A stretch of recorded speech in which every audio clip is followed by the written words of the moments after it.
I'm Jake. I'm Tom. We are Velocities of Music. Our last podcast was our first attempt at doing an artist deep dive into Radiohead.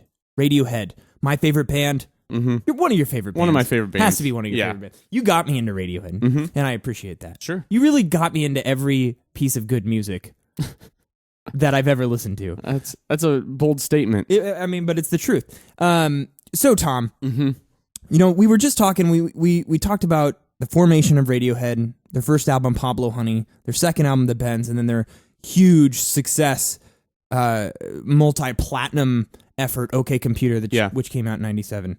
And when we wrapped up, we were talking about how, the band finished their 1997-1998 tour supporting OK Computer, and then essentially almost split up. Yeah.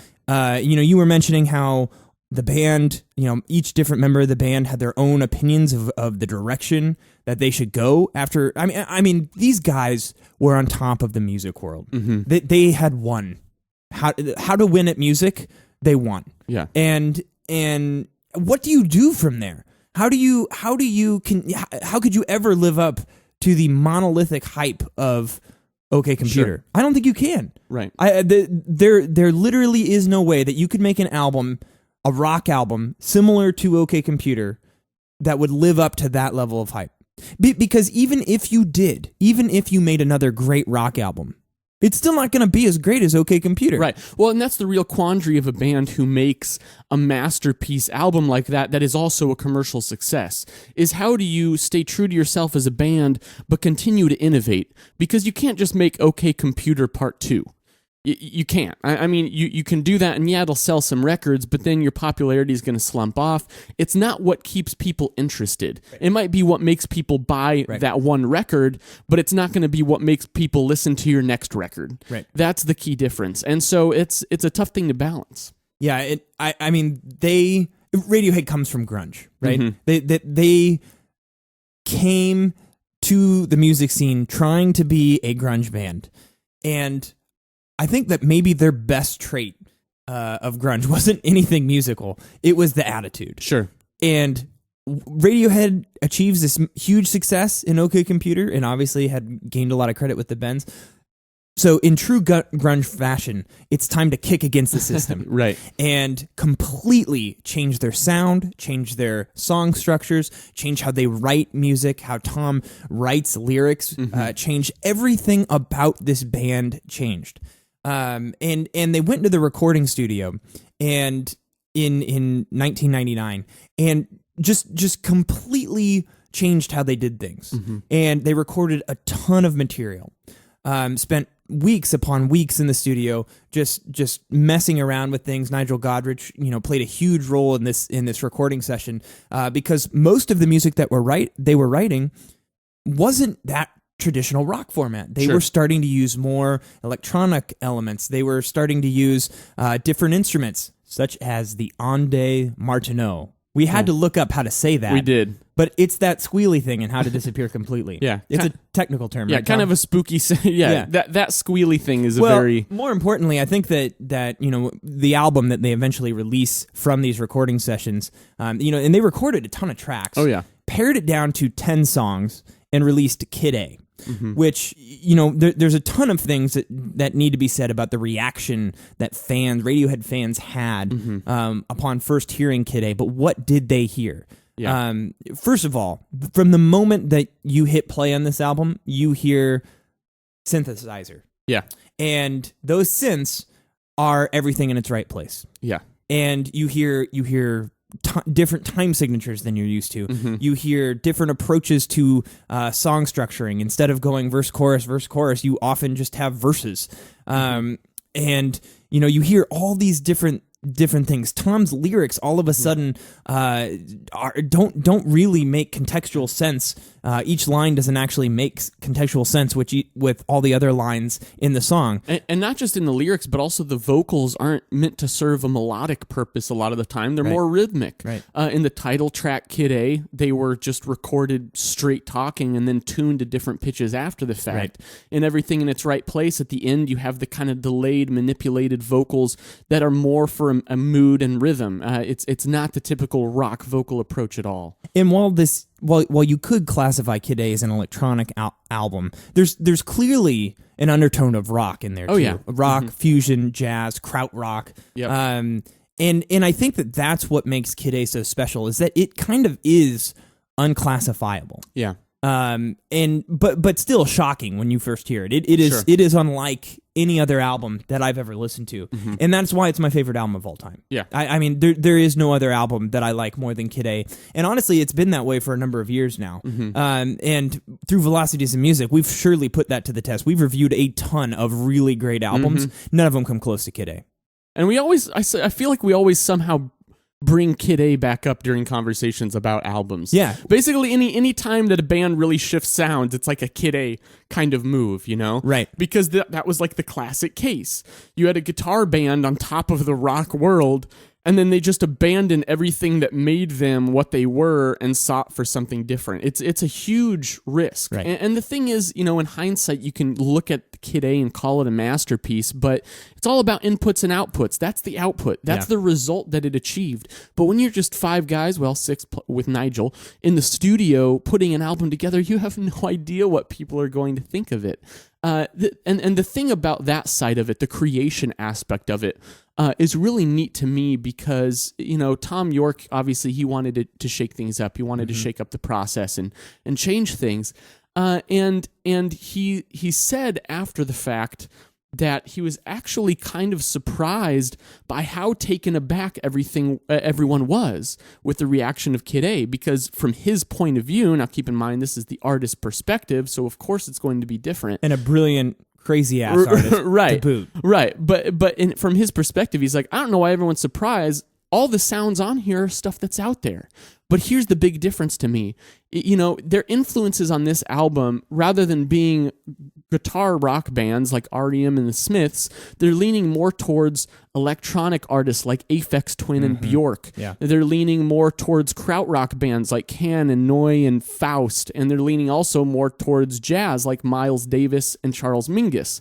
And all of these things coming together create this sound. If you listen to all those artists and then listen to Kid A and think about where Radiohead comes from, it makes perfect sense. Right. But here's the funny thing. How many Radiohead fans in 2000 do you think were familiar with all those artists? None at all. Exactly. None at all. And that's why that context is everything. You know, a friend and colleague of ours, Brian Dudley, Jake, wrote in a review for Moonshaped Pool a line that I want to cite him on because I think it was really well put. He said that Radiohead is either the most mainstream of experimental bands or the most experimental of mainstream bands. And I think that's interesting because it's hard to pin which one. Yeah. They really straddle that line. They're an enigma. Between, right, they absolutely are. And that's what makes them so special. And the other thing about Radiohead, which this will come up, especially as we move into the more recent albums of the last decade, Radiohead really view themselves as professional musicians. Yeah. Professional rock or modern songwriters. And I really appreciate that because I think that when they approach the songwriting process, they're going into it not just trying to make another hit. They're trying to make something that actually is special and stands the test of time. And I also think that helps them because not only are they trying to write really great, polished songs that make an impact when you listen to them, but they also try to make an album listening experience out of it. And Tom, as you know, that's what we're all about, right? Like yes. It's perfect for us. Yeah. But to a lot of fans in the year 2000, I mean, it came out in late 2000. If you think about all like the Y2K paranoia that was going on at the time, and then Kid A drops, which that would have been the following year. Yeah. But everyone, OK Computer kind of perfectly captured that paranoia, and then Kid A is this kind of like almost post-apocalyptic sort of take on the new millennia, right? And it just split fans down the middle. Right. Fans like who were diehard Radiohead fans just gave up on him after Kid A. Not gave up, but they didn't like Kid A. And, you're right, and that's where I think that especially back in the year 2000, I think the average Radiohead fan was probably kind of fickle and possibly even a little uneducated when it comes to the broader spectrum of Radiohead's influences. Well, Radiohead hadn't played many of their cards yet. Right, exactly. And that's the point I'm getting at is here in 2016, if you've listened to Radiohead, you've probably had the chance to listen to all their stuff evenly. But in the year 2000, if you liked Radiohead, it's probably just because you were a rock music fan. Yeah. It's as simple as that. The thing is, as Tom York said, the stuff they Not were... Tom, you. No, not me. you. I realize I should specify. Yeah. I do spell your name with an H. Yeah, you do. That's pretentious as hell, by the way. You shouldn't do that. As Tom York said, the individual pieces that made up Kid A is stuff that you could hear in music before. But the thing is, and this isn't to speak to the quality of Kid A, which I personally believe, outside of any context, is a brilliant, genius piece of musical work.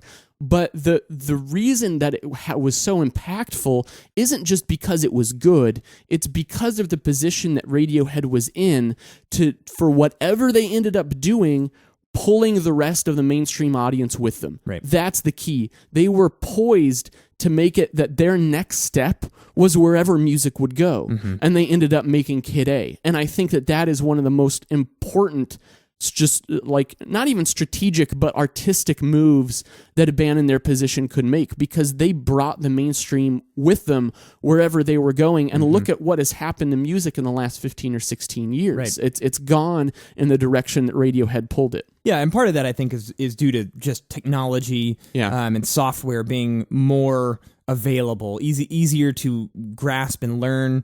It's easier to purchase. Everything's made easy now, and in that availability, I think makes it easier for anyone to just pick up a computer and start making electronic songs. Right. Whereas you've pointed out in several podcasts now, it actually takes time and talent to develop a skill at a musical instrument. Yeah. And truth be told, being a electronic music producer is a skill and a talent. Oh, absolutely. But it's just one skill and one talent versus it's a different kind. Having to learn multiple different instruments if you want to make your own, actual acoustic or, full rock sound. Before we continue into diving into Kid A and then the subsequent albums that follow Kid A, I just got to say, we're going to have to just kind of go off topic here, Tom, at times, because from here on out, I mean, this is really personal to me. And the reason is because in 2003, you showed me Kid A for the first time. You showed me the song Idiotech, track 8 on Kid A. Yeah. And I remember, before that, I was into, Dashboard Confessional. That was as crazy as I got, right? But a lot of, mainstream rock, the new pop punk kind of rock that was out in the early 2000s, very popular at the time, Junior in high school, I had long hair, I straightened it, I had, highlights, I had my ear pierced, that sort of thing. Yep. And you showed me Idiotech. And I remember feeling this strange sensation in my thighs. And I know that sounds ridiculous, but I felt a strange sensation in my thighs. And it was because of the music. Kid A does things to me. It does things to me. No other album has ever given me a physical phenomenon to go with it. Yeah. And Kid A does. It still does to this day. If I'm listening to Kid A in the dark and crank it up, I will start, I start twitching. Yeah. And I don't know why that is. Lights become more... The album is like a drug to me. And how does a band create music that does that to you? Stone cold sober, you're experiencing drug-like effects just from listening to sound. How is that possible? How is that possible? There's only one other album that comes anywhere close to that, and that's 9 Inch Nails' The Downward Spiral. Which is those are my two favorite albums of all time. Me too. Me too. For that exact reason, is that when music can transcend sound into forcing you into moving your body just from a recording. I get that at concerts people kind of lose their shit and then they're jumping around. I love, you and I go to concerts all the time, and I'm always just blown away by these people who just totally let themselves go, have no social concern about how they look or act. They don't give a shit, and I respect that, because I certainly do. There's that part of me that I really want to let loose and do that, but I just can't, because I have an ego and I have to live up to that ego. That sort of thing. Yeah. But Radiohead sets me free. And that is an amazing quality. In Kid A was really that, in you showing me Idiotech, was really that first step into Radiohead. From Kid A, I started to get into all their other albums. Like I said, that was 2003. Hail to the Thief had just come out. So I started picking up Hail to the Thief. And I remember this, because this was when I was in 8th grade. This was spring of 2003. It was because Hail the Thief came out. Now we're getting a little ahead of ourselves, but this is the personal side of the story. We have to go personal. We do. So June 2003, Hail the Thief comes out. A few months before that, in the spring, that was when you and I kind of first got to know each other, and I started showing you Radiohead, and our friend Quinn kind of showing us. But this was back when like I just downloaded like individual tracks. I didn't really understand their discography, so there was some tracks from the Bends, some tracks from OK Computer, some tracks from Kid A, and they didn't really all make sense to me together. But I knew that I liked all of them. And then Kid A was the first album that I had of theirs that I really got into all the way through, which makes perfect sense, really, because it's the one that was the I don't know, it's kind of the most complete album experience that they had really put out, I feel like. Yeah, at that time, that's absolutely true. And what's funny is I really still had no idea of like the chronological context, that album had just come out really like a year and a half, 2.5 years before I started listening to him, which now in 2016, 2.5 years ago, feels like nothing. Right. But the thing is, especially when Radiohead's trained us 5 years in between releases. Yeah, no kidding. Jackasses. God. We were so spoiled back in the day when they were releasing albums all the time. Back then, when you're in your early teens, it kind of feels like any album that comes out before you knew about it, like before you can remember, might as well be as old as anything else. Yeah. Might as well have been with the Beatles right, in the 60s. Who cares? Yeah, exactly. 2 years ago, 20 years ago, who cares? Right. What's the difference? When it came out, I didn't know about it. That's all I knew. And then I got into Hail to the Thief, and the rest is history, right? But it's kind of funny because at that point, everyone was still really kind of coming to grips with what they had done with Kid A and Amnesiac. Yeah. And then I just kind of hopped on for the ride. But I think that's really crucial because that created my perspective of the band. Right. What if I had gotten into them in like 1998, 1999? Maybe my thoughts would have been completely different. So back to Kid A. Yeah. It's 2000, late 2000. Fans are reacting. They're either loving it or they're hating it or trying to come to grips with it. See, here's the thing. I think that a lot of the haters, and there's still a couple of those people still exist. Our friend Ian, he still hates Kid A, right? Still says, really the Bends is the only good Radiohead album. There's of course going to be a small niche of people that are like that, but I think a lot of people came around over the years because it is just an undeniably great album. So we talked about everything in its right place. We talked a bit about the second track on the album, the self-titled song Kid A, and kind of the crazy things that we were doing. The other thing that I saw shift, which you saw a little bit of this on OK Computer, is Tom changed how he wrote songs. First of all, he was experiencing a lot of writer's block when they went into the studio, but he got to the point where he, like, everything about Kid A is a little bit about abstraction. There's a whole theme going on about musical abstraction.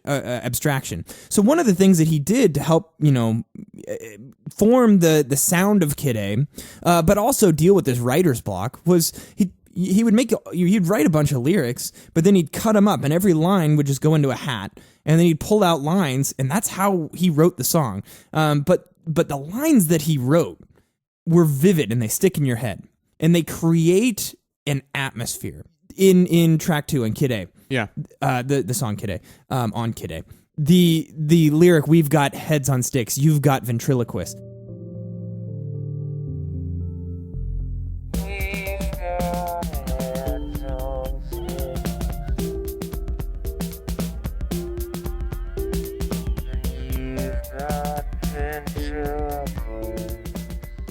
What the hell does that mean? Nobody knows what that means. That doesn't mean anything, and that's the beauty in it, because you assign meaning to those lyrics. And throughout Kid A, that really is a theme. And so, I've dove into Radiohead's lyrics, and Tom York is by far not the best lyricist I've ever heard. I mean, if you want good lyrics, Radiohead is not the band for you, if that's really what you care about. However, Tom York's lyrics are extremely evocative, and fit the music, and that's really all I need. See what I did there? Yeah, I did. I caught it.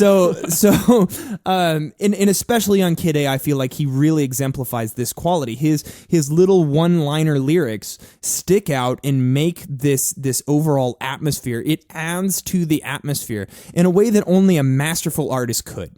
So going on from Kid A, you have track 3, the national anthem. Tom actually plays bass on the national anthem, and that's the first thing that you hear, but this song is absolutely crazy. It's jazz fusion themed, I would say, but it's more of a kind of a loose jam.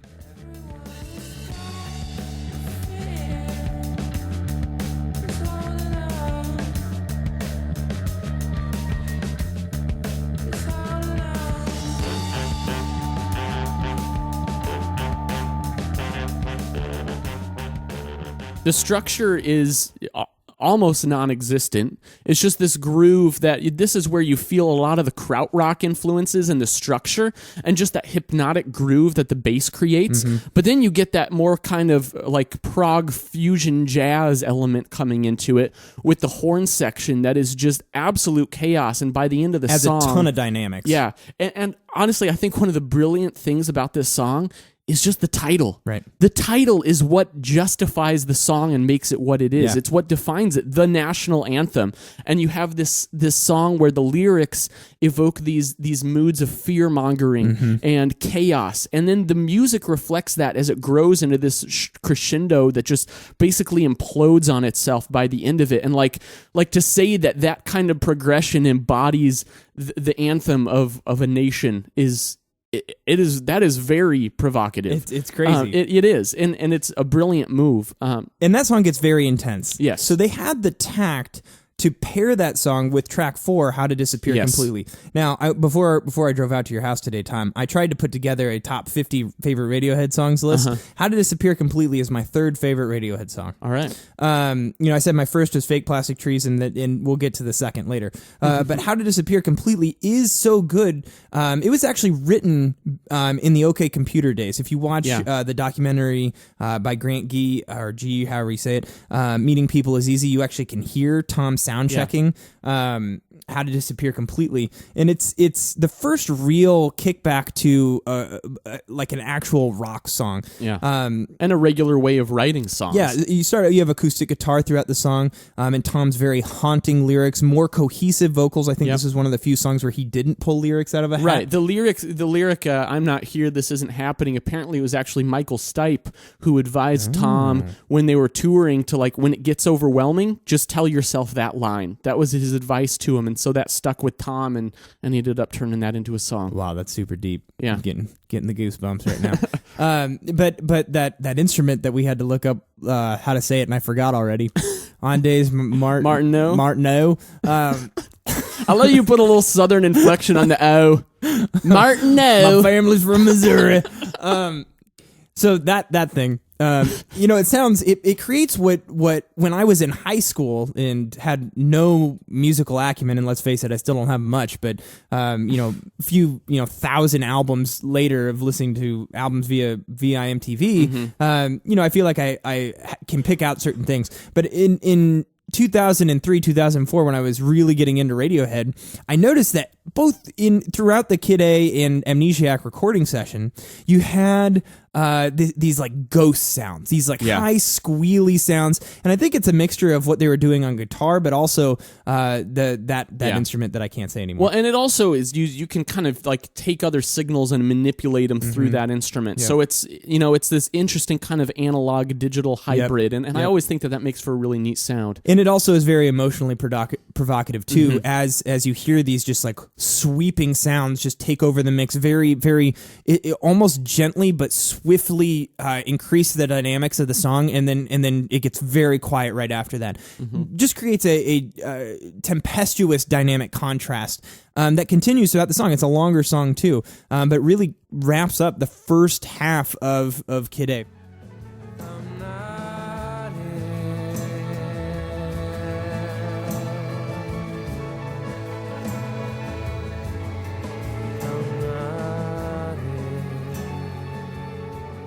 Track 5 is a song called Tree Fingers, which is just multiple guitar tracks, but it sounds like an electronic song, but it's really guitar. Just manipulated effects, laid guitar. Yep. From there, just to kind of get through the rest of Kid A, because the second half is just as brilliant as the first, if not more brilliant, you have a true rock song, but still somehow made to sound like it fits perfectly in Kid A with Optimistic, track 6, and then In Limbo, track 7.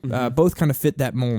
emotional. Optimistic uses a lot of just very hypnotic guitar crunches, and again, Tom's lyrics are very evocative, making you feel all sorts of feelings. Regarding, it's optimistic. This song title is optimistic, but it's probably the least optimistic sounding song in Radiohead's catalog. It just feels like something ominous is about to happen. In Limbo, where to even begin with In Limbo? That's probably shortest song on the record. It's probably the hardest song to wrap your head around, in my opinion. Yeah, In Limbo being, the shortest track on the album, and also by this point feels like one of the more normal songs on the album. It has a little bit more of a classic kind of rock structure, but still just lots of delay, especially like on the vocals, guitar, and so on. So I like that song, and I doubt it's probably anyone's favorite song on the album because it doesn't quite stand out as much, but I think it's really necessary just in providing a balance, especially after Optimistic, continuing with some more kind of like authentic instrumentation before you move on to track 8, Idiotech. And what is Idiotech, Tom? Idiotech feels like a techno track from this guitar rock band. Now, obviously, they've been flirting with electronica the entire album, but this is Idiotech, the first time they really go overboard. Yeah, Idiotech is really where it just goes off the deep end. And it's a sampled beat. You hear this iconic sampled beat. That just the beat gets stuck in your head. Yeah. You can't get the beat out of your head. And I think that really what makes Idiotech special. I mean, this is probably honestly the most straightforward song on this album. It's in verse chorus format, but because it's really the only song that abuses that, it stands out. And the vocal hooks are just so good. Yeah. And especially in the chorus of the song. And all the effects that they bring in and out of the multiple repeats of the verses and the choruses, they change those effects up. But God, that like synth melody is just gorgeous, just absolutely gorgeous. And to me, that in conjunction with the beat is kind of the most moving part because the beat is an assault. Yes. It is intense, it is aggressive, and then you just have this like beautiful kind of soothing like synth melody on top of that.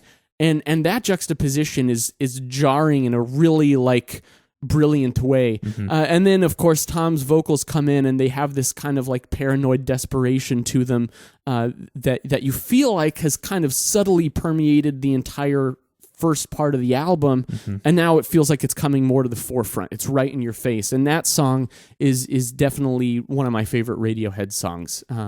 Probably my 2 favorite Radiohead songs from this album, Idiotech and Everything in Its Right Place. Yeah. I absolutely love those tracks. I would have bet that Idiotech was your favorite Radiohead song. It's a tough call between that and Everything in Its Right Place, nice. Honestly, but they're both great.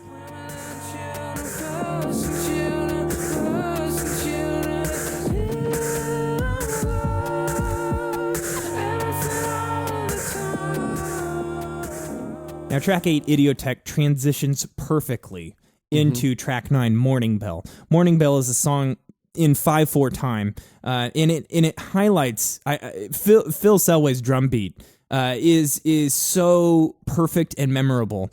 And that's what pairs it so well with Idiotech, is the beat, because Idiotech had that sampled electronic beat that you can't get out of it's like as Tom said, it's just an assault. But then it transitions into that 5/4 actual drum beat of Phil's in Morning Bell that it still is an assault. Yeah, it really is. It's in a very aggressive beat when you think about it. But then you have just that subtle kind of organy keyboard sound. And then very just those grab bag lyrics of Tom's, the most notable being "Cut the Kids in Half." It's a song that to me always spoke of divorce, and relationship strain. There are other lyrical, "Light Another Candle and Release Me." Yeah, right. That also plays into that. Yeah, and then you have a lot of those ghost sounds that I mentioned earlier in the song.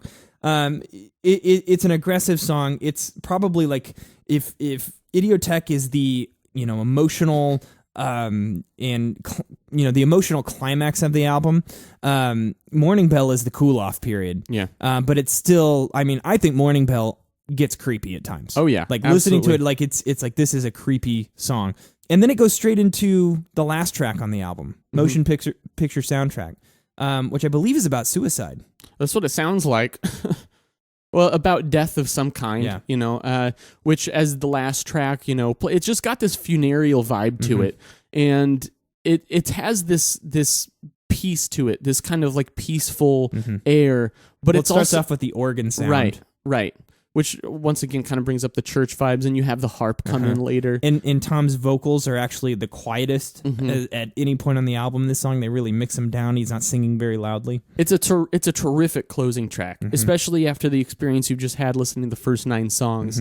Like that song just wraps everything up beautifully.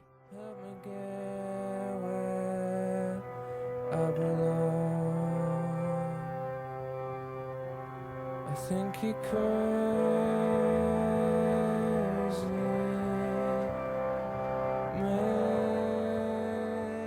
So those 10 tracks are Kid A. Now, the interesting thing about what Radiohead did when they released Kid A is they released it in October of 2000, no singles. No singles. Right. It was actually leaked on Napster before the release, which is, I need to point that out because it'll come into play later on. But I know that the band did not, they obviously hated that experience. Yet they felt like they were kind of torn because they kind of kicked against the record companies too, and the whole institution of their record or the music industry and the how record companies kind of hold bands hostage and the whole process around that. So they had released no singles, and then you have on top of that, the record company putting a lot of pressure on the band because after OK Computer, these guys got a blank check to do whatever they want. They were able to take a year off. They got back in the studio, made whatever music without any direction. They had total artistic freedom at this point. Then the album they released, Kid A, as we just described, is a very different experience than what traditional Radiohead fans in the past had wanted. And because of all the noise that those fans got, I think the record company, Capitol Records, felt as if they were felt that they needed to offer those other fans like a peace offering, something with more guitar. And so all these advertisements were released saying, okay, Radiohead's going to release an album in 2001. It's going to be more like OK Computer, more like the band's older work. It's going to feature more guitars. So in 2001, Radiohead releases Amnesiac. Amnesiac is a B-sides album. It just flat out is. Radiohead released no B-sides from Kid A, no singles. So they didn't release any B-sides. The only music you got from the Kid A sessions up until that point is just Kid A. Right. And then releasing Amnesiac, which are, I'm saying you guys can't see me, but I'm air quoting B-sides. He is. I'll vouch for you. Amnesiac does not have it. First of all, it feels like a compilation. Yeah. While there is technically, I think you could go through and document all the times guitar are used over the 2 albums between Kid A and Amnesiac, and I think that you could make an argument that Amnesiac has more guitar. It is not a guitar album, and it's a far cry from anything on the Benz or OK Computer. Yeah. So I don't think that I don't think that was really fair advertising. Now there were a couple songs on there that I felt like really hit a home run. Pyramid Song, track 2. Black-eyed angel swam with me. A moon full of stars. Great track. You and Whose Army, track 4. Track 5, I Might Be Wrong. Oh, love that song. That is my second favorite Radiohead song. Oh, nice. I don't blame you.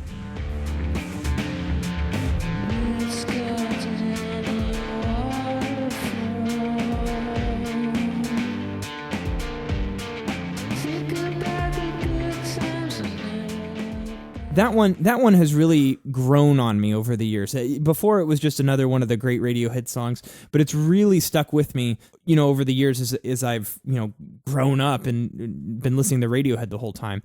Then track 6, Knives Out. Knives Out is obviously one of the highlights on this record.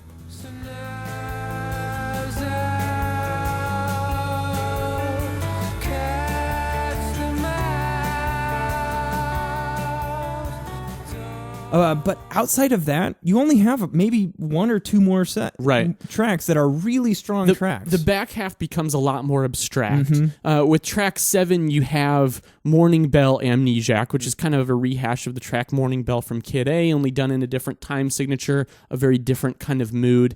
And the band felt it was worth bringing back because they felt that was a really different take and perspective on the song, breathe new life into it. From there, you have Dollars and Cents, which is a little more krautrocky. You also have Hunting Bears, which is like an instrumental ditty. Then like Spinning Plates, which is really weird with the backwards singing. Tom learned his vocal melody backwards, sang it backward. They reversed the recording to get this weird kind of mood. Well, it's the song I Will, right, which isn't released until Hail to the Thief, but it's the they vocals liked it played better backwards. They liked it better backwards. So then, they reversed I Will and then recorded the vocals backwards over it. Like it's that just, weird. I'm sorry, but that just screams B-side to me. Like it just screams B-side. Right. And don't get me wrong, I love like Spinning Plates. That's a great song. Yeah. But it's an experimentation. It's not a fully formed, fully thought out song. Absolutely. And the live version of that is actually fantastic. Yeah. I might be wrong. The live recording, came out later that year. It did. It included a song that had previously been unrecorded, "True Love Waits," on it. The acoustic version of "True Love Waits." It was a very polished live performance. Actually, to be fully honest, I'm not the biggest fan of "I Might Be Wrong" live recordings. I never really come back to it. I don't. I just don't feel like the recorded live performance really captured the essence of Radiohead. It didn't capture that subtle energy and that subtle genius that's in every one of their songs. It just seemed like somebody hit play at one of their shows. You hear a lot of crowd cheering and stuff like that, but it really doesn't add to the music. And for Amnesiac, I know that the way the band put it together, going back and they put thought into the sequence of the album.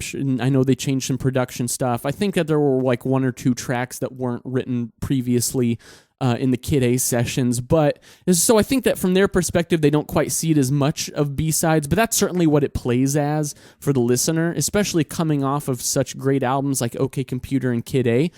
Amnesiac is great, and I actually come back to it quite a bit, but it certainly feels a little bit disjointed.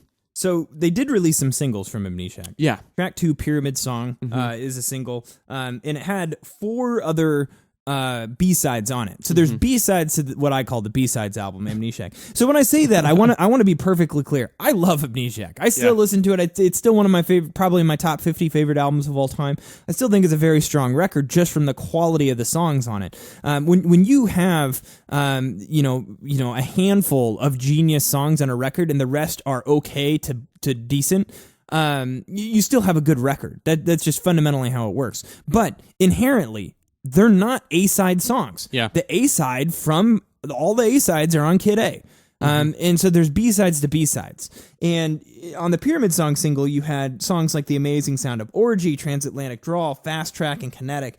And then later on, Knives Out was released as a single. And this has some songs that I would even go on record as saying I wish these songs were on the album. Specifically, Fog and Cut Tooth. But also Worrywart is in there. But to me, there's no reason why some of these songs didn't make it on a record. They're just stronger than Pull Polk Revolving Doors or Morning Bell Amnesiac. They're just simply stronger. And I would agree with that. And I love the musical, like, artistic process of making a bunch of songs, then putting the ones together that make the most sense together. That doesn't mean you're going to have the best songs all on the album. You're probably going to cut some great songs if they just don't fit. But the thing is, when Amnesiac already functions as kind of a compilation feel, that you don't have as much of that excuse anymore. Right. Because if the songs don't necessarily make sense with each other to begin with, hell, you might as well pull the best ones, right? I honestly, I wish, a lot of people, there's fan theories about Kid Amnesiac, and you can, put the different tracks of Amnesiac into Kid A and make it, make this like combined playlist, whatever. Yeah, Kid A is perfect on fun. its own, in my opinion. Perfect on its own. But Amnesiac, what they could have done is they could have released a double album. And Amnesiac could have been a double album that had, and it honestly, this probably would have made Amnesiac stronger if you would have had all of those B-sides, because the B-sides from the actual B-sides, the technical B-sides, from the Kid A Amnesiac recording session, are fantastic. Yeah. They are radio, like in my opinion, they are some of Radiohead's best. The B-sides from the OK Computer session were great as well, but the Kid A Amnesiac recording session produced some just absolutely out of this world great B-sides. And if they would have just put them all on a double album and have that Amnesiac be the double album, man, that would have been good. Yeah. This is just Radiohead fandom at this point. I all really right. wish that would have happened. So, number of my favorite tracks are in Amnesiac. It's a great record, but not one of Radiohead's best. Clearly a step down from the last 3 albums they had released. Couple years pass. 2003, Hail to the Thief comes out. Now, Tom, you love Hail to the Thief. I do love Hail to the Thief. What makes Hail to the Thief, A, so special to you, and B, different than all of their previous work? Sure. Well, from a personal standpoint, it came out right as I was really getting into Radiohead. It came out like on my 14th birthday, I want to say, or maybe a couple days before. So, that spring... It was like they gave you a birthday present. Right. That spring, I was getting into Radiohead, and then I heard They're There as a single on the radio, and I was like... Holy crap, they got a new one coming out right as I'm getting into them. And I think that was really good timing because as an album, I think that Hail to the Thief really well sums up all the sounds that they had been playing around with from the Benz, OK Computer, and Kid A and Amnesiac. It's really just a hodgepodge of all those approaches into this one album. What they did too, their approach was completely different. They went to California to record it, so they're in a different environment. Yeah, and they recorded everything mostly live in a very short amount of time. I think like 2 weeks they took to record this album. So as the band members have actually said, Hail to the Thief was one of the most enjoyable albums to record. It was like one of the only albums that by the end of it, they didn't want to slit each other's throats or break up the band. Right. Because that had pretty much happened by the end of every previous album they had recorded. They were like, you know what? Let's go back to a more organic approach in terms of continents. in terms of how we write and record these songs, but still integrate some of these forward-thinking technological advances with the electronica touches and put those in the album as well. And so I think that more organic approach to it really comes through on these songs. Yep. This is a much more rocking album than Kid A or Amnesiac. Absolutely. I mean, they're working their asses off on the guitars, and Phil is on the drums as well. I mean, this feels like a rock band again. Because of that, you can tell that there's a bit of a hurried feel to it. The songs are shorter. The songs are shorter. And usually more simply structured. You have Right. a lot of verses and choruses on this record. You can tell that they're just not as tediously thought out. Yes. Which some might consider a bad thing. Some might call it refreshing. I think that this is one of those albums that you just have to take it for what it is. Of course, some people are going to like it less than, OK Computer, Kid A, Amnesiac, simply because they didn't slave over it as much as they did, on Hail to the Thief. But in a way, I think that's part of the charm of it. This is the sound of a band that is happy. They've finally come to grips with their success, and now they're just going back into the studio for the right reasons, to do it because they love it. And as a musician, that resonates with me a lot. I love knowing that when they were in there making that record, there was there wasn't Tom York having a mental breakdown in the corner. There wasn't the other band members worried because they knew they were only going to be playing on like 3 or 4 of the tracks. Like they didn't have to figure out how they were going to possibly stay part of the band. Right. Like, how do I add my value so I don't get fired? Like they felt like they had a little bit more tenure, and I think that, maybe to some that won't have as much of an impact on the songs and the sound itself. But to me, when I listen to that album, I feel that. I definitely feel that. The album kicks off with a track called 2 + 2 = 5. And following that track is Sit Down, Stand Up. These two songs, I think, kick off this record in just a wonderful way. 2 + 2 = 5. I mean, it starts off with Tom... his vocals come in, and I mean, it's just haunting. Yeah, I think creepy harmonies. I think that this record has some of Tom's best vocals on it. His best vocal melodies. Now, Tom, we kind of I was watching an interview not too long ago that was recorded on some music show in France. about it was after Kid A had been released and they were on tour for Kid A. I'm sorry, Hail to the Thief. Yeah. And the band, like Tom and Ed were talking about the writing process, and they said a lot of the things that you had just said, Tom, about how it was a much more enjoyable experience. But they also said that it was much more like Tom York actually said this was much more like writing pop music to them. And if this is not pop music. Let's get that out of the way. We're not calling this pop music at all. This is still very abstract alternative rock, and with a lot of electronic influences. But the simple choruses, the simplicity of the songs, and Tom's approach to writing vocal hooks is more of a shift on the spectrum towards pop. Yeah. And I think that that's what makes a lot of these songs so damn catchy. Yeah. This is some of Radiohead's catchiest work. Now, I don't think that this album is genius, and even in writing my, trying to come up with like a top 50, Radiohead songs list, I noticed that in my top 10 to 15, no Hail to the Thief track showed up. Really? And that's not because I don't like these songs. I love all of these songs. But when you compare them to a lot of the songs that were on the Bends, that were on OK Computer, that were on Kid A and the Kid A Amnesiac recording sessions, these songs just don't measure up to some of those highlights. Yeah, that's absolutely true. I just don't think that they do. But yet, when you put them all together, it still makes for an absolutely awesome listening experience. And I think the reason for that is because this album is one of those albums that, for being 14 tracks from a band that has done a lot, it doesn't really feel like it repeats itself. You have 2 + 2 = 5, which ends up rocking the hell out by the end of it.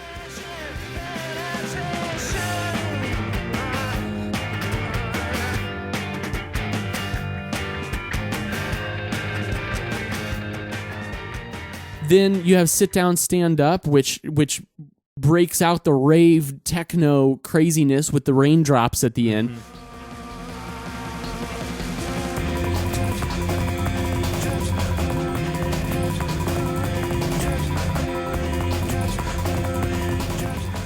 And then it just comes down into the calm of Sail to the Moon. And that song is just a gorgeous piano ballad, along the lines of, instrumentally along the lines of like Pyramid Song, but with kind of a different mood.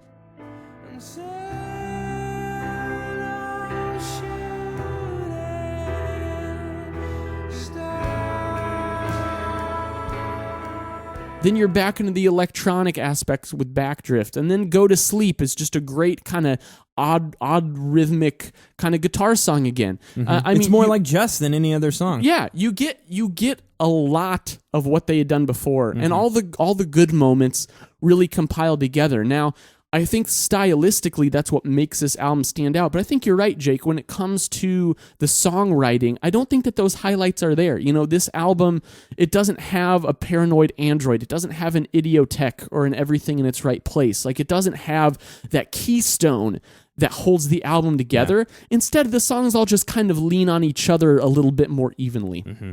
You stop describing tracks that Go to Sleep. After that is probably one of, if I had to pick a favorite track on this album, it's either going to be There, or it's going to be Where I End and You Begin, which is just... Great bass groove. Great bass groove, has a very ominous sound to it. After Where I End and You Begin, you have one of my least favorite tracks on this album, which is We Suck Young Blood. I completely agree. And in fact, this is just probably one of, I think they could have just removed it. I do, really, and that's the thing. This album is one of Radiohead's longer albums at 54 minutes. It's 14 tracks. They clearly could have cut this song, especially when Gagging Order, one of the B-sides from this, didn't make the album. My favorite Radiohead B-side. Yep, and there's a couple other tracks on the back half of the record that I just don't feel really belong. Specifically, We Suck Young Blood, and also A Punch Up at a Wedding, which a lot of people like A Punch Up. Yeah, I've always enjoyed it, but it doesn't feel like it fits on the album. See, I really like The Punch Up. I can understand where you wouldn't have liked it. If I were to remove one other song, for me, it probably would have been either Myxomatosis or Wolf at the Door, the closing track. I don't think that Wolf at the Door is a great closing track. I love that track. Really? I really do. I think it's all right, but I tell you what, though. I don't think it's a good closing track. Okay, that's fair. I would actually, to make this album a better record, I would remove Punch Up, I would remove... I would remove Punch Up, and I would remove We Suck Young Blood, and then I would end the album with I Will. and I would That would be, yeah. Yep, and I would move Myxomatosis, Scatterbrain, and A Wolf at the Door around. Scatterbrain is the highlight of the back half for me. I completely agree. After there, I think it's a highlight. But I also think that I Will is a great way to end the record. So after I Will is track 10, I kind of feel like the album hits it really does feel like you hit the end of the album at I Will, and then everything it else just is keeps just going. a bunch of really strong B-sides. Yeah.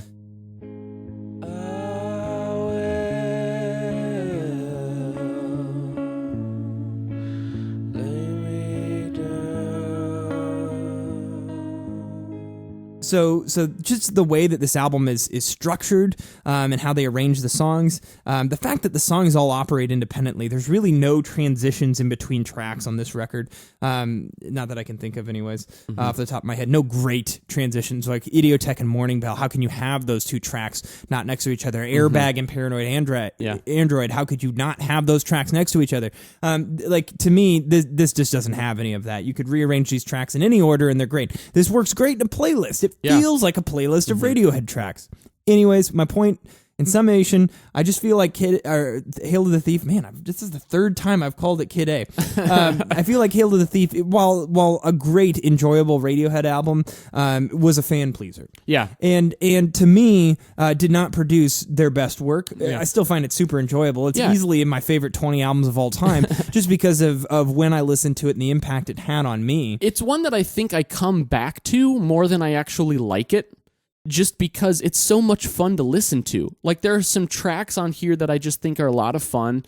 The album as a whole you can just put on, and it's a very diverse listen, which I really appreciate. This one for me, in terms of like my favorite albums of Radiohead's, I struggle between it and OK Computer, which I know is going to sound ridiculous to a lot of people, because it's like, yeah, right, because it's like, how do you even compare the two? Yeah. And the thing is, and that's why I'm saying I acknowledge, like, OK Computer is a far more masterful album than Hail to the Thief, but Hail to the Thief to me is just so much more fun to listen to. And fun is the key word. You can put on Hail to the Thief and you will enjoy listening to it. It doesn't tax your brain. Yeah. It is not going to, like, you don't have to sit and think your way through Hail to the Thief in order to enjoy it. I'm not gonna lie, like a lot of their other albums, OK Computer, Kid A, certainly were like that. Yeah. So after Hail to the Thief, 4 years passed. During these 4 years, this was like the height of my Radiohead fandom. I really got into Radiohead in 2005, 2006. Tom York released his first solo album, The Eraser, which I thought was a great solo record, kind of very, very different than Radiohead, but still had a lot of the Radiohead subtlety that I liked and songwriting craft that I like. So it was just building all this hype, and for what seemed like an eternity to me was the 4 years in between Hail to the Thief and In Rainbows, which came out in 2007. And I mean, at this point in time, I was just immersing myself. I started college, had my own laptop for the first time, and back in the mid 2000s, not everyone just had a laptop that they carried around. It was actually something that was just starting to happen. Believe it or not, I sound really old. I never thought I'd sound really old talking about the mid-2000s. We're there. But I had this laptop, so I was constantly just, procrastinating any of my college studies by diving into Radiohead trivia and looking up lyrics. And also, that's when, like, the Radiohead next album hype was really beginning, because Radiohead had fulfilled their contract with Parlophone / Capitol Records. They had fulfilled their contract, so they were no longer beholden to a record company. Yeah. They were I think somebody said that they were the greatest unsigned act out there. And I mean, how prolific is that? No one knew what Radiohead was going to do next. They were free. A lot of people thought they were going to break up. They took a year off after touring extensively, and you didn't hear from them. And that's the thing about Radiohead is, I mean, they part of their charm. And part of the hype that they create, it's a manufactured hype, it's very intentional, is they just go radio silent. Radiohead silent. Yep.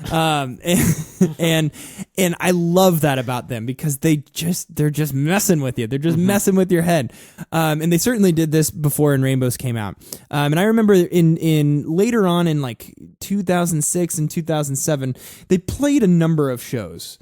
And on those shows, Radiohead started debuting new songs at these shows, and you saw a number of tracks come out. And this was when YouTube was just getting started, so you could actually like see the band, like Good people's point. like really shitty recordings of cameras they'd snuck in and film these songs. That was the real first time that you had like crowdsourced Radiohead viewings, right? And so I remember like just watching these songs. One of them was track 5, "All I Need" off of In Rainbows, and just being super excited about this upcoming album that you could feel was just building. Like you were starting to get hints, like little pieces of news, little snippets of news would come out.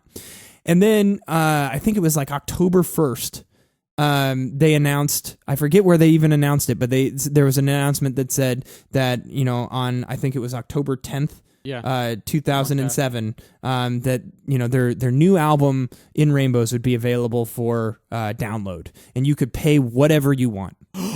Oh my God, you could pay whatever you want. This was honestly, it was a huge FU to the music industry, but it worked. I mean, I remember I was like, well, a lot of people paid $0. A lot of people didn't pay anything for it. I paid $20 for it. Yeah. And I thought I would pay more now. Samaritan. I mean, Yeah. I was living off college loans, student loans. So, in hindsight, I mean, I should have, it's free money, right? Don't take out too much student loans. Don't do that. So Life lessons. right. So but I remember downloading this thing the night it came out. It came out at like 1 a.m. that morning. I downloaded it and listened to it from 1 a.m. to 2 a.m. I had to work at 8 o'clock the next morning. Yeah. And I remember like getting to the song Reckoner, track 7 Reckoner on In Rainbows, and just like bawling my eyes out. And music can cause emotion. Like that's why we listen. That's part of why we listen to music, right? But like I think part of it was just like the intense the intensity of waiting for it to come out, and it was the first Radiohead release I had ever participated in as a mega fan of the band. Yeah, I mean, and so it came out, and then I listened to this album, and this album, In Rainbows. First of all, it's a touchy subject between me and Tom, because I absolutely love In Rainbows. I think it is a brilliant record. It is a record that you have to think your way through, think and feel your way through, because it really is intense, both in a comprehensive. How do I want to say it? It's a very heady record, yet it's so simple that you have to kind of like dig at it to even like fully understand what they're doing and why they're doing it. And then secondly, it's an emotional record. It's a record that plays based on your emotions. So Tom, first couple tracks on the album. Your favorite songs? A couple of your favorite songs. 15 on the record. Step and Body Snatchers. Want to give us a Love 'em. description of those? Yeah, so 15 Step dives right in with kind of a crazy, kind of 5/4, 5/8 beat. Tom York's vocals come in, some guitars come in. By the end, it's got this wonderful bass groove moving along with it. It's a really fun, kind of upbeat, moving track. Kicks off the album in a really gripping and interesting way, keeps you engaged.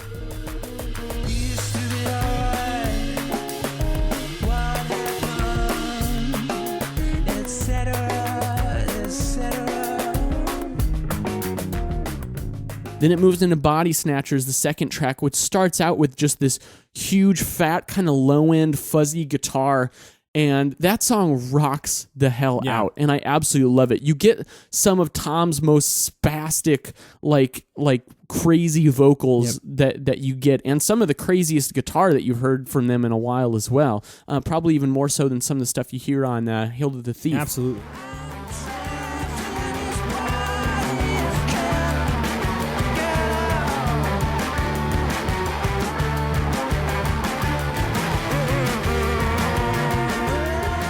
Those two tracks, absolutely brilliant. Love them. After that, this album has trouble keeping my interest, I gotta say. And it's from an objective standpoint, I have a lot of trouble explaining why, because I listened to this album like last week. I have a lot of respect for this album. And when I listened to it, Nude, Weird Fishes, All I Need, Faust ARP, which is a cool kind of acoustic track in the middle of the album. All these tracks, like I listened to them like, yeah, this is a well-written, well-performed song. They just don't do anything for me. There's no allure, no comeback quality for me in those tracks. And I think a lot of that is because of why I like Radiohead. The two sides of Radiohead I like the most are the side that's rocking the hell out and the side that's being weird and spooky. Thus, my two favorite Radiohead albums are Kid A and The Bends. Very different albums. But Kid A captures that, songwriting nuance and sound marriage, where they're really paying attention to every sound they're using. Everything is very deliberate, and it has this spooky, moody, very emotional quality. The Bends is just great balls to the wall rock songwriting. Well-written rock songs. Yeah, well-written rock songs. I feel like In Rainbows After Body Snatchers is like the Bends with the distortion pedals turned off. The songwriting is still very good, but that energy just isn't quite there. The dynamic kind of stays in the middle. Now, by the time you get to the end of the album, I actually like Jigsaw Falling Into Place quite a bit because there's some tension in that song. That song's really cool. But other than that, I mean, House of Cards, I find that song to be a little bit dull and a little bit long. Once again, like these songs, they're not bad, but just this album, I never find myself wanting to listen to it for whatever reason. And this is really, I'm not gonna lie, like this has bothered me over the years. Yeah, because I know. because I think that this record is fucking brilliant. Yeah, I think it's with brilliant. Me. I don't know. But you have to connect with it on an emotional level to get all of the songs besides the three that you mentioned. And that has to be through Tom's vocals. And it does. Tom's And vocals when are we the- reviewed yeah. this, and we had that in-depth conversation, I mean, we kind of we debated off camera, we debated on camera, but like I think one of the fundamental conclusions that we made was to like the way that you listen to Radiohead and the way that I listen to Radiohead, our point of entry is different. Yeah. Your point of entry is through the instrumentation. Absolutely. My point of entry is through Tom's vocals. Now, it's very important that we cover this because their newest record, A Moon-Shaped Pool, is really going to bring this conversation back up. Yeah. So I want to talk through some of this, even though that it's a bit duplicative if or redundant if you've watched our In Rainbows review. Yeah, that's fine. But the thing to me is like I love 15 Step and I love Body Snatchers. And I love Jigsaw Falling Into Place. Yeah. I love all three of those songs. To me, those songs, though, aren't the highlights of this record. Okay. Because what makes In Rainbows so special is its design and its emotional appeal. And that is all about Tom York's vocals. Yeah. This is the record that is all about Tom's vocals. And if you listen to this record, one of the first things that you notice, I mean, 15 Step and Body Snatchers certainly sound like rock tracks, but even those songs are minimalistic. They are. Like everything about In Rainbows is about stripping the sound down, literally trying to do as much as you can with as little as possible. Right. And throughout the In Rainbows recording session, I haven't read a ton of stuff on this, so if you guys have resources on this, I don't know if more stuff has come out in the last few years. But from my understanding, they really like they would write these songs and then they'd like pull things out. They would just work on just pulling parts out and try to getting it down to its most organic, minimalistic sound that they could. If you listen to these songs, you hear very, very little clean guitar, very polished bass, but the bass doesn't move like it normally does. So if your entry point to listening to Radiohead is through the instrumentation, through what the guitars, through what the electronic elements are doing, you're not going to get any of that here. Right. You're just not because what they're trying to do is focus on melody. You're only going to hear the most beautiful melodies Radiohead's ever written. Nude, track 3, ballad, where you have this kind of like reverse guitar going. That and then that just like repeated nice bass line. I like that. Yeah. Yeah, and that's all the song is. From an instrumental perspective, that's all it is. You have the swirls later on that kind of go on in the strings in the background, but the song is all about Tom York's vocals. It is all about Tom York's vocals, and it's one of his best vocal performances in their entire discography. Now that you found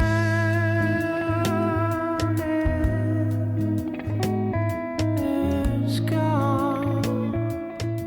That song floated around. That song was originally part of like the OK Computer era, and they completely changed the sound of it for its presentation on In Rainbows. From there, you have another old song, Arpeggi, but renamed Weird Fishes, which interesting in the set list that they just played in Amsterdam. They on the like their list that was on the stage, it said Arpeggi, not Weird really? Fishes. Yeah, Oh, but they played it. Yeah, they probably still know it as that. If it's an old enough song. Yeah. But that song is absolutely brilliant. Builds an intensity, very clean melodic arpeggiated guitar that just plays over and over again. Adds a ton of intensity, but it's all about stripping the sound down to its absolute most purest form and focusing on melody. All I need is one of those. I mean, like, it's as simple as any song on Hail to the Thief, but it's kind of a ballad that just goes crazy at the end with Phil's cymbals, and it's more of a live-esque track, but you just have kind of a really moving synth melody, and then Tom's vocals, which bring me to tears. Like, the lyrics, which I'll get into the lyrical themes here in a second, but to me, this album is all about Tom's vocals. From there, you have an acoustic. A short acoustic song called Faust ARP, which honestly is not one of my favorite tracks on the album. Still like it a lot. And then Reckoner. Reckoner is just the clean electric guitar, Phil's very organic beat, and then it's again Tom's vocals just soaring over top, right. With these just austere melodies that are they just haunt you. They haunt your dreams.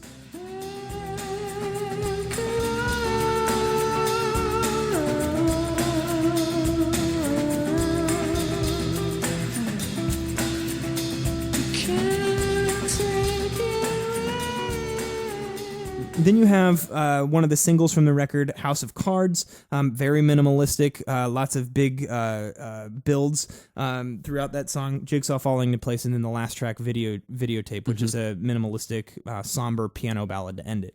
Lyrically, this record, to me, is about infidelity. It is about, a lot of the lyrical themes, to me, center around just relationship tension. It has an optimistic feel to it. So while have you ever been in like a fight with your significant other? This is a rhetorical question. Have you ever been in a fight with your significant other? But like, this doesn't happen to me very often anymore, having been married for as long as I have. But I remember back in the day, like getting in these fights every now and then, and like you're almost like in tears, but like you love the person so much that you know everything's going to work out. That's the like the vibe I get from. Yeah, I'd agree Rainbows. with that. I'd agree with that. And it's very personal, right? Like, and I think that this album is a very personal record. That's what they wanted to create. But fundamentally, I think that's why it's harder for you to get into this record. Yeah. And it's super easy for me to get into it because the first thing that I'm engaging with is the emotion that I get from listening to Tom York's incredible vocals. And I have some great examples of how to kind of explain this to people. So that, while I expect people will disagree with me, at least hopefully we can all kind of relate to each other here. I think a lot of people agree with me. I know. And not you. But I'm not saying that you're wrong. I've actually, like, after, we've been beating this horse to death for like almost 10 years. Almost 10 years now. Yeah. Shit, this album came out almost 10 years ago. Oh my God. And I have to say, well, I like at first I just thought you were crazy. I've come to respect your opinion. I think you bring up a lot of valid points. I still think I'm right. Yeah, that's why. But let me explain this a bit because I want to make sure that people, maybe there's someone else out there who feels similarly to me, and I would hope that person who's getting beat up by their friends for not liking In Rainbows, I want to come to their rescue. Damn it. So here's the thing for me. As you mentioned, I need Radiohead. I need Tom York's vocals to be supporting the instrumentation rather than the instrumentation to be supporting You want the Tom full York's composition. vocals. Right, exactly. Okay. And that's why, like, take Body Snatchers. Imagine Body Snatchers without Tom's vocals. At the end when the guitars are going nuts, so great. Oh my God, that's gripping to me. Now when Tom's wildly screaming, I see you coming, that's awesome. Yeah. But it feeds the guitars. Right, absolutely. It works with that. Yep. Even going back to, like Just from the Bins, same way. The guitars rule that song, and Tom supports that. Tom works with it. You could even say the same thing. I mentioned my two favorite Radiohead tracks are Everything in Its Right Place and Idiotech. You could strip the vocals from those songs, and they would still serve the same general purpose. They just wouldn't be as potent. Right. And you add Tom's vocals, and it raises that potency a bit. But now you take songs like Reckoner and strip Tom's vocals from Reckoner, And, Song and shit. what? Yeah, you It's don't. shit. You don't have Most- anything. most of In you have a Rainbows is vanilla shit, right? wafer. Like that's it. Like it doesn't do anything. Like it's just like this foundational. Like it. Yeah, it sounds nice. It sounds sharp. But everything is about Tom's It's almost vocals as they there. turn the model upside down. Yeah. Instead of having Tom's vocals have to mirror the instrumentation, the instrumentation was stripped down and focused on that melody to support the vocal parts, Right. To support the emotion being conveyed through Tom's vocal performance. That's really what it comes down to, Yeah. isn't it? Yeah. So that's where I'm coming from, and it took a lot of man. listening to this album to figure out that's because I'm like, why did this never click with me? What's wrong with me? I need to have my head checked or something because everyone's loving this, and like I'd still give this a score in the low and mid 80s if we were ranking it. I'd give it 150. Exactly, but I know, so obviously I still really like the album, right. but it's just people think I'm crazy because I don't absolutely love the because album. there's a lot of just rabid Right. love for it. And I think that everything that you say makes perfect sense to me. I in preparation for this podcast, I went back and listened to it, and it'd been a while since I listened to In Rainbows because I'm not gonna lie, I've listened to the crap out of this record, probably played it too many times. Yeah. And I had the same emotional reactions, not to the point of tears, but the same just like, oh my God, this is just so absolutely effing good. And I had that same reaction, listening to it in just preparation for this. It still brings those emotions up with me, which I think is incredible that an album can do that over the years. Even after you listen to it, probably 100 times or more, it can still, have that, sweeping effect over you. It's a genius songwriting. Sure. So after that, Radiohead went on tour. We saw them in May of 2008. It's been 8 years That's since we saw crazy. them. And it was just a great concert. They played a lot of great material at that show from all over their discography. They played at the time. every track from In Rainbows and one of the B-sides from like the second disc of In Rainbows, Bangers and Mash. Yeah, Bangers and Mash. I'm not gonna lie, the In Rainbows B-sides didn't really do it a lot for me. Last Flowers. Oh, Last Flowers. which apparently like that song was like one of the band's favorite songs, but Really? just however they did the presentation on In Rainbows Disc man. 2 is not very good. Go Slowly is pretty good. I really like 4 Minute Warning.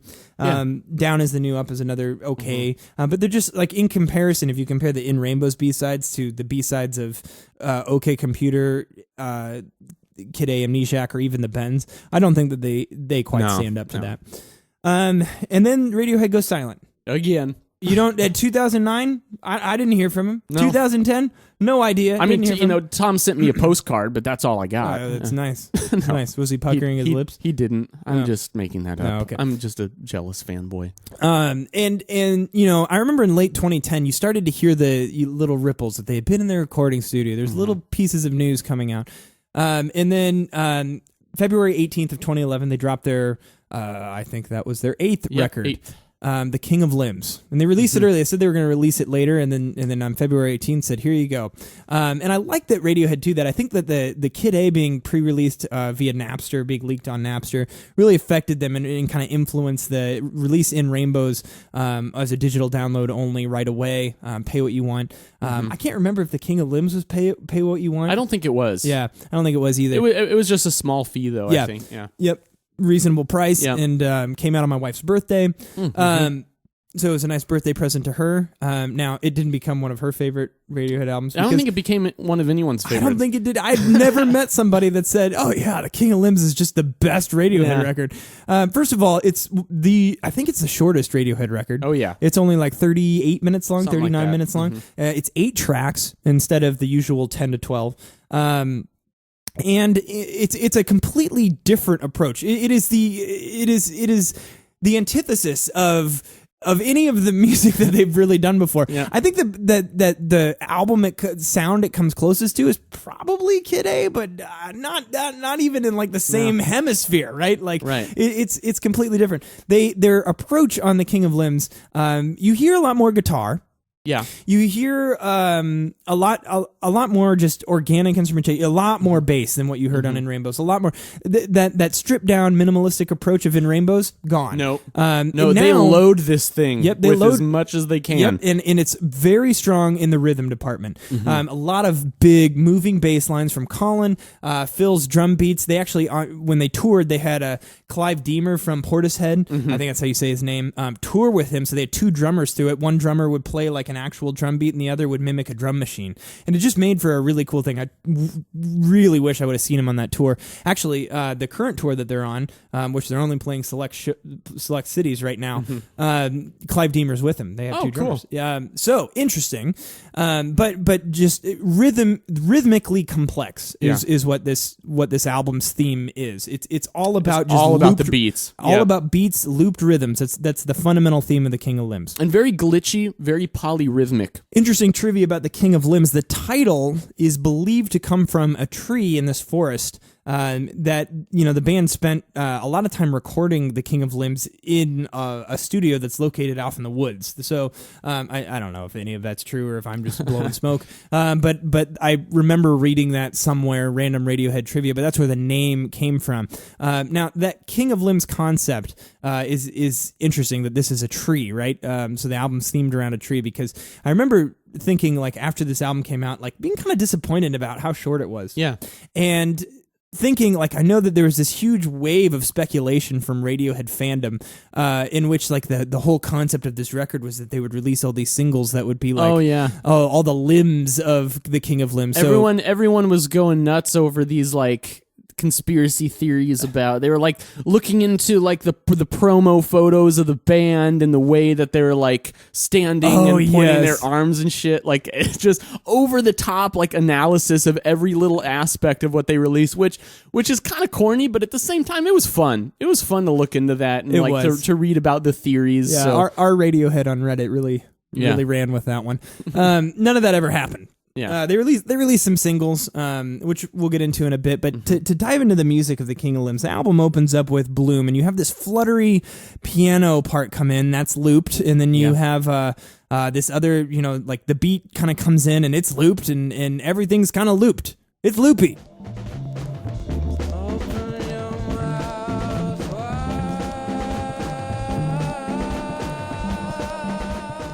From there, with songs like Morning Mr. Magpie and Little by Little, you have the same kinds of beats that they're using. And once again, as you said, Jake, the guitar and the bass is there kind of thunking along with these beats, and it just gives it this, once again, very kind of krautrock-like groove. Yeah, that's a good point. And I feel like that dominates the first half of this record, the first 4 tracks, up through Feral track 4. Which is more of an experimental track. Yeah. There's no vocals in that track. Right, exactly. Just kind of an instrumental track there. But I feel like this album actually gets much stronger on the back half. Starting with track 5, Lotus Flower, which also has one of the best music videos I've ever seen. You just want to see Tom York dancing with a hat. His famous dance. Yeah. Yeah. Going all Gene Kelly on us. Anyway, so the thing I love about that song, though, is while the first half of The King of Limbs, I feel like really lends itself more to abstraction and just kind of plain weirdness, Lotus Flower brings it back by scaling back that craziness a bit into a way that's more palatable as an actual song. Yeah. It has a great catchy melody, a hooky bass line. The beat's great. The beat is terrific. And I love Tom's vocals on that song. It's interesting that you like that song so much, because it's all about Tom's vocals. That song's all about Tom's vocals.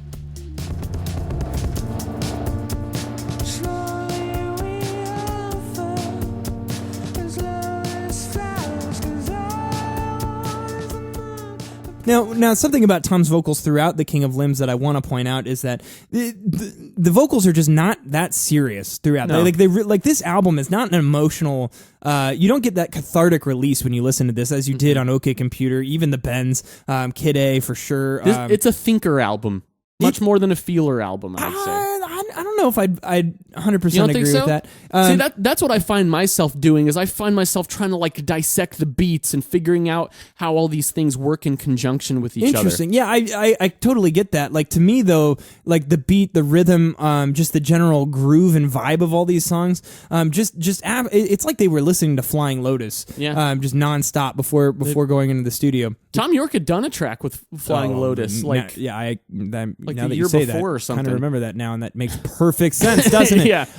So obviously, they're doing it again. They're just picking up the influences of other artists that they're into and making it. The Radiohead album comes back to our friend Brian's comment.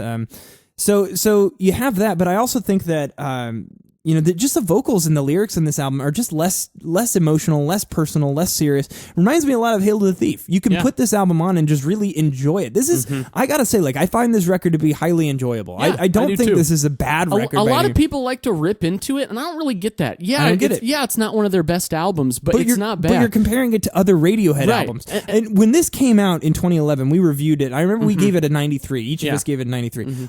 I still like that score. Yeah, I do too. I would give it the same score today.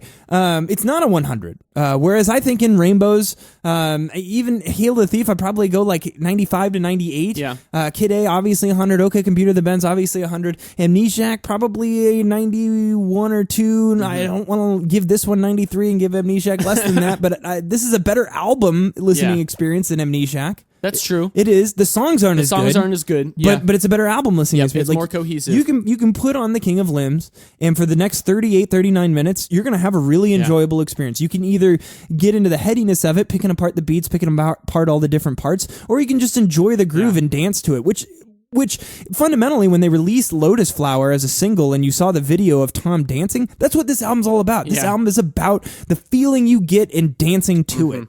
Although I do love when it gets to track 6, Codex, which is like the emotional climax of the album. Absolutely. It's a piano ballad. Yeah, and then Giving Up the Ghost, the next track, is almost like you're sobering up from the one real, like, emotionally powerful experience. And it's acoustic.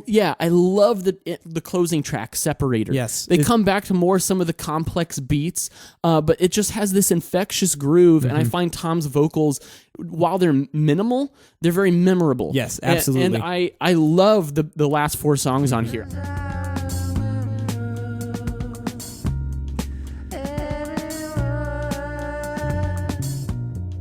I feel like, where we talked about Hail to the Thief and that what would have made it stronger is a little bit more focus and a little bit of trimming. I feel like those qualities is what the King of Limbs has, and what would have made the King of Limbs better is actually adding a couple of tracks to round the album out a little bit more, and maybe making the front half, on par with the back half. That's what would have brought it up for me. But I find myself coming back to this album from time to time. I think it's an enjoyable listen, and I don't really get all the hate for it. Yeah, I don't understand it either. I think it's better than what people give it credit for. I also don't understand the hate that people give Pablo Honey. Yeah. It's just that when Radiohead, like, people hold Radiohead to such high standards that when they don't release an absolute masterpiece, they lose their minds. Yeah. Now a few B-sides came off of the King of Limbs recording sessions that I think are worth talking about. Daily Mail, Staircase, Super Collider. There's one other than there too that I'm forgetting, but I want to specifically point out Staircase because that is my favorite track from the King of Limbs It's era. like, why didn't they put it on there? It doesn't make they had any room sense to for me. it. It doesn't make any sense to me that they cut that from the record. I don't get it either. It fits the theme of the King of Limbs. It's a little bit more moody and dark, but I think that was missing from the record. Yes, I think that they could easily have fit this in, and it would have made the record a better listening experience. But then they wouldn't have been able to release this cool vinyl package of 2 10-inch 45 RPM discs with 2 tracks on each side. You would have had an odd number. That's a really good point, Tom. I got to get on a soapbox about that. I don't get that. It's a short album. Don't release it as a 2-disc 10-inch 45 RPM set. Release it as just one 12-inch with 4 tracks on each side at 33 1/3 RPM. I know I'm being a little snobby here, and I'm sure some people love the 2-disc thing, but honestly, dude, that's why I don't have Kid A and Amnesiac on vinyl. I have like almost every other Radiohead album on vinyl. I don't have those 2 because they're only released as a double 10-inch set And I'm like, you could have fit this on one thing. Well, with Kid A, I don't know if you actually would have been able to, but with King of Limbs, you could have. Leave it to Radiohead to be pretentious about everything. Right. So that really brings us up to modern times, like 2016. Yeah. Because, King of Limbs came out in early 2011. Band went on a long tour to support it. And then Radiohead did what they always do. They go on hiatus. Johnny Greenwood started doing soundtracks, really focusing on his string composition for soundtracks. He did a couple of movies. And he had done a soundtrack a long time ago, Body Song, which I still have on CD, believe it or not. Oh, yeah. Cool. And Tom York released his second solo album, Tomorrow's Modern Boxes, which is more glitchy electronica.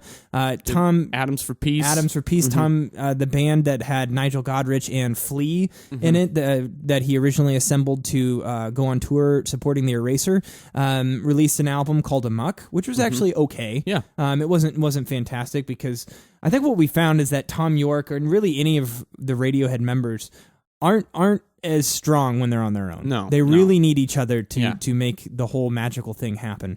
And then after all that happened, you had a year or two of just silence, nothing, nothing, and then little over about a month ago now, you started hearing snippets. You heard the rumors that Radiohead had been in. They had been in the studio last fall, in fall of 2015. But there was just rumors, right? And a couple of little sound bites here and there. And then nothing. And then Christmas 2015, Christmas Day, December 25th, they released Spectre, which for the James Bond film Spectre, they were actually commissioned to write the theme song for that. Didn't end up working out, so they released it to fans as a Christmas present on Christmas Day.